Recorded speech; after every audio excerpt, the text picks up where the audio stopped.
एसएसडब्ल्यू अर्थात् specified skilled worker अन्तर्गत Japan जान चाहने सबै विद्यार्थी तथा इच्छुक व्यक्तिहरूका लागि अत्यन्त महत्त्वपूर्ण सूचना।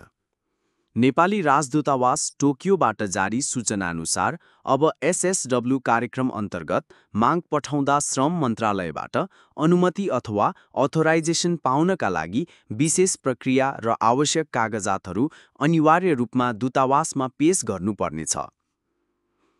हाल धेरै विद्यार्थीहरू तथा व्यक्तिहरूले राम्रोसँग बुझ्न नसकी जताततैबाट अप्लाई गरिरहनु भएको पाइन्छ। यस्तो अवस्थामा सीओई आए पनि श्रम स्वीकृति पाउन निकै कठिन हुने देखिन्छ। अबको प्रक्रिया केही फरक छ। व्यक्तिगत रूपमा कन्सल्टेन्सी मार्फत वा मेन संस्थाबाट आवेदन गरे पनि श्रम स्वीकृति पाउनका लागि पहिले झैं सजिलो हुने छैन। अप्लाई गर्ने व्यक्ति वा संस्थासँग छुट्टै र अपडेटेड कागजातहरू अनिवार्य छ। यदि नियमहरू राम्रोसँग नबुझी आवेदन गर्नुभयो भने पछि गम्भीर समस्या आउन सक्छ। समय, पैसा र अवसर तीनवटै गुम्न सक्छ।